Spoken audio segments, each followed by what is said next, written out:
Hey, Joe Zarzaur here with Dr. Evan Malone. We're here for another segment of Zarzaur Law TV.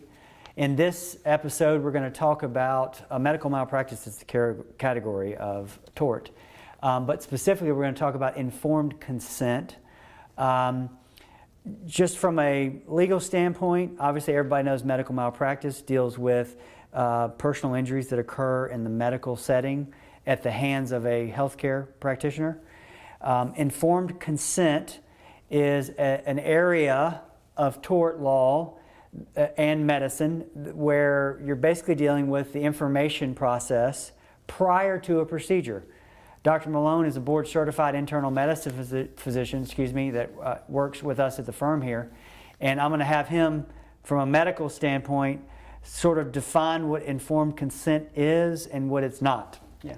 So informed consent is basically the end product of effective communication between the physician and the patient. So the patient gives the physician information, they make a diagnosis, correct diagnosis, the physician gives information back to the patient and say, this is what we need to do about it.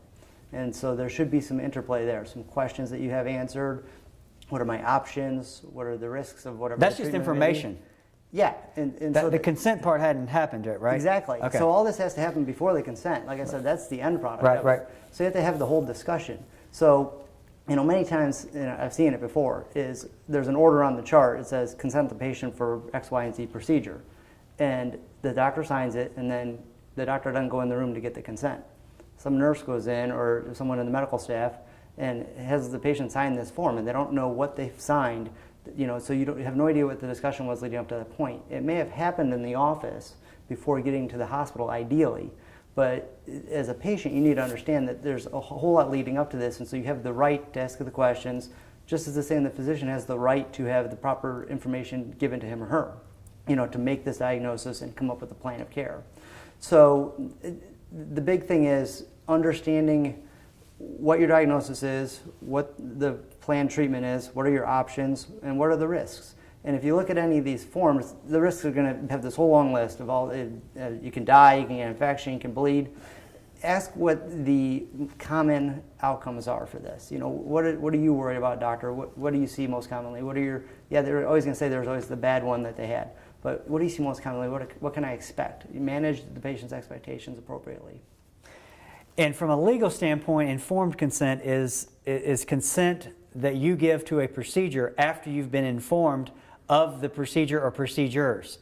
When it comes up in our realm, usually what happens is the people come to us and say, I went in for a laparoscopic cholecystectomy and I came out with a scar this long on my abdomen and I don't know how that happened. I didn't ever give my consent to do anything like that. What we usually find is we pull the hospital records, and in the informed consent form it says, I, John Smith, hereby consent to a laparoscopic cholecystectomy, and then it says, and if needed, open procedure or something like that. And so had the patient read the actual consent form and understood that it meant either or both, even though the doctor may have just glanced over that open part, right? Yeah. Oh, we're going to do a laparoscopic. It should be fine, no problems. And if there is a problem, we might have to do an open, but it's not going to be a problem. And then here comes the paperwork, and it says laparoscopic cholecystectomy and open if needed, something like that. Well, you've consented to both procedures. Even though they scheduled you for lap, you told all your relatives you're having a lap procedure, but you end up with an open procedure and a scar. Well, guess what? You consented to it, so your informed consent concern went out the window when you signed that form. Yeah, and you mentioned maybe the physician glanced over it. It may not have even been the physician, was part of what I mentioned, where it may have been a staff member that is just so used to writing all these different possibilities and open or whatever else. And so the patient's signing away that, yes, I agree to this, with someone who's not even doing the procedure. So again, you have the right to have the physician there when you're signing the form and see what he or she writes on there and explain to you the options. We may need to go to open if this happens during the procedure, so that you understand, wow, okay, I know they had to go to open because they couldn't get my gallbladder out with a laparoscope, right. Or they had a complication during the surgery and they needed to do it because they already had me on the operating room table and there was no other safe outcome for me. Right. for all practical purposes, this is something that should be handled on the front end of the procedure. You should be asking questions. Don't be bashful. It's your life. It's the only one you have. And if somebody's going to put you under anesthesia and cut you open, you have the right to ask questions. And if you feel like they're not giving you that right, stop there, go somewhere else, have the procedure at another facility with another doctor. Now, that all being said, informed consent makes up a very tiny part of our practice when it comes to medical malpractice. Most of the medical malpractice cases we deal with are after that stage, after the informed consent, and something goes wrong in the procedure that one of our experts feels like is medical negligence or unreasonable care.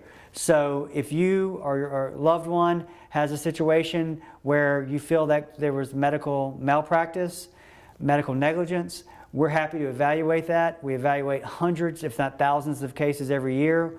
We only take a couple of those because the cases really are very, very difficult to prove.